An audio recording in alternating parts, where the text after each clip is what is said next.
He's got a spirit for life, and he's got an attitude about what can I do. I like that about him. I like that about him a lot. Mark Lindquist is an individual that has done our region proud. In fact, if you go to Wheaton, they're going to be pretty proud of the fact that he calls that area home. He's called a lot of areas home because people want him. They want him to get around. But he chose to get over to Ukraine and make a difference there. Now, you might know Mark as someone you've seen from our area that on world stages has sung the national anthem with that gorgeous voice he has. But today, you're going to know him as a fighter for Ukrainian people. Mark, good to have you coming down the road with us. Thanks so much for having me, Joel. Hello to the Red River Valley and everybody across the country back in America. What made you get up in the morning and say, you know what? I can make a difference. You have a military background. I realize that. You know what it's like to serve in uniform and say, I'm going into harm's way. I'm going to Ukraine, which I think is where we're coming to you from right now, or at least you're coming to us from. Yep, I'm in Dnipro, Ukraine. I'm 60 miles away from the Russian front lines out here doing humanitarian work and running supply lines. And what really made me want to come here, Joel, is it's the fight for freedom. It's something that Americans know well, and Americans are proud of the fact that we are a country that values freedom. And this is what we're doing over here as well on the supporting the military fighters with tourniquets and individual first aid kits and burn bandages and nasopharyngeal tubes to keep them alive. The non-lethal aid we're providing to them on the humanitarian supply lines, but also food, calories from people that are starving out here in the East in the Donbass. So, it's really the same call that I answered serving in the United States military. It seems very familiar to me, this call of service. Well, and you put your money where your mouth is. You went out and raised money in a GoFundMe. Somebody told me that it was over $70,000. Is that true? And if so, what did you put the money to work on? Yeah, so I'm probably up to about 85 or 90,000 because, of course, people PayPal me and Venmo and all that stuff. But yeah, about 68,000 on the GoFundMe. And then our team out here of about 22 volunteers from all over the world, America, Danish citizens, Finnish citizens, Canadians, we up to about 125,000. And so what we do with that is we buy life-saving medical aid. Like I said, those tourniquets that'll keep a soldier alive, that's non-lethal aid. That's non-military aid that just keeps a soldier alive out on the front line. So with every dollar that you donate, we are prioritizing what we call high-value aid, which is measured by how many lives could possibly be saved by our deliveries. So before I forget to do this at the end, tell people who are watching that say, hey, I got $20 for that. I mean, $100 for that. Where do they go, Mark? Where do they find a way to donate to what you're doing? Just go to GoFundMe and search my last name, Lindquist, Lindquist. Okay, it's that easy. Mark, what are you seeing there on the ground? What do you see from talking to the people and see by looking through your eyes? What I see out here is a spirit of a society that I wish we could duplicate in America, a spirit of unity and all hands on deck. I mean, this is, many people would say that this is World War III. And when I talk to the Ukrainian citizens, when I talk to the military frontline guys, in large part, yes, the world has responded in a wonderful way, but we're letting Ukraine fight World War III on their own. And so that's sometimes what I hear from the Ukrainian citizens, although they are wonderfully thankful for the aid that has been given. What we need is to close the skies. Maybe I don't know if people hear that back in America anymore. And maybe that's something that's long past, a decision that can't be made anymore. But the world needs to help in any way that we can. And I think one way we can do that is to send these tourniquets and IFACs out here to keep these people alive.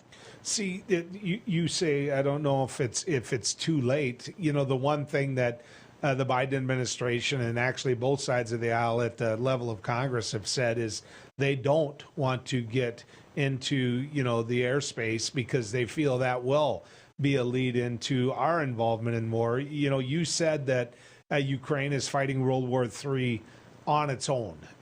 As somebody with military background, explain what you meant by that. Well, I mean, we'll go back to the Biden question. Largely, I think maybe Joe Biden is in a situation that FDR was in 1940. I think that the understanding of Russia and Putin that the Ukrainians have, because they've been an enemy of Putin's for as long as he's been in power, our perspective over here when talking to the Ukrainians is that eventually the world is going to get drug into this, whether we like it or not. And so when I talk to the frontline guys and that we're out there in Zoom and out there fighting, getting shelled by artillery, they ask things like, where's Biden's help? We understand that some of this aid has been given. We understand that some of the military, heavy artillery has been sent. But it's not, think about how big this country is. It's the size of Texas. So the front lines are thousands of kilometers long. And so some of this aid is not making it to the frontline soldiers that I talk to. And so I'm trying to push up those requests, through the Pentagon and four-star generals and as high as Congress to try to make sure that we have some accountability in this aid to make sure it gets to the guys that I'm meeting. Mark, how are the Ukrainian people? I've never seen a person that you don't like walking up to, shaking their hand and getting to know, which tells me that you've met a lot of people in your tour there so far. How are the people themselves holding up? They're resilient. These are war-fighting people. This is a war-torn region. And I think that much of the world didn't wake up to the fact there was a war in Ukraine until a couple months ago. But this has been going on in the Donbass since 2014.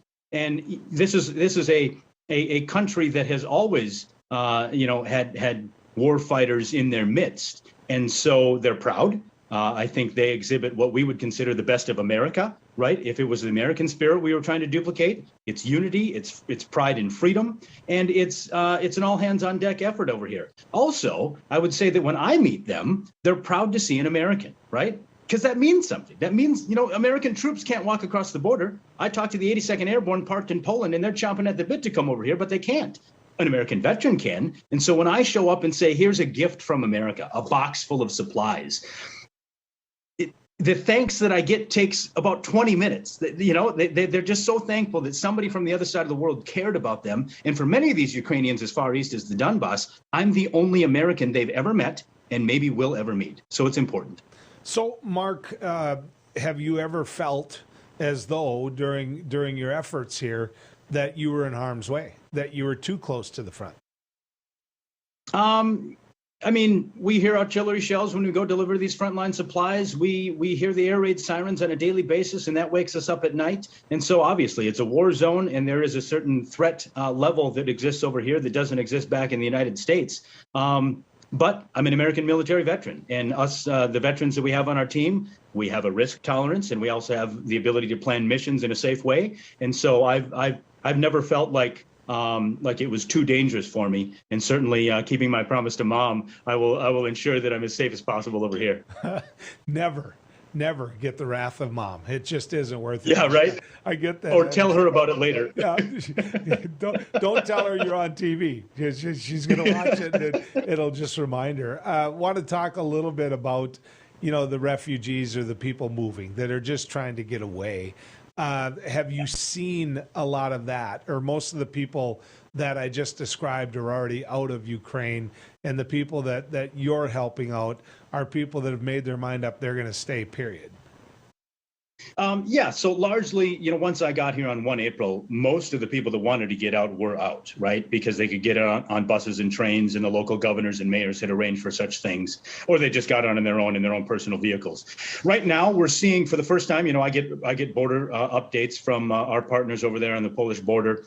And right now, for the first time in the last 10 days or so, more people are crossing back into Ukraine from Poland than are going out. About 30,000 a day are crossing the Polish border back in. About 20,000 people are going out. Why are those 20,000 people going out? It's because new cities get bombed and new cities get shelled. And so new people that weren't in harm's way a week ago are now in harm's way. So they're fleeing. But there's millions, Joel, millions of people. Think if the population of Minnesota, North Dakota, and South Dakota just moved to Montana. Yeah, that's a lot. That's an awful lot to go ahead and have to work through and make sure they've got the food, the travel, everything they need. The other part, and I would add this as well, ladies and gentlemen, that you can make a difference in Mark's case, and maybe some of you can't go and don't see yourself as playing or being in that role.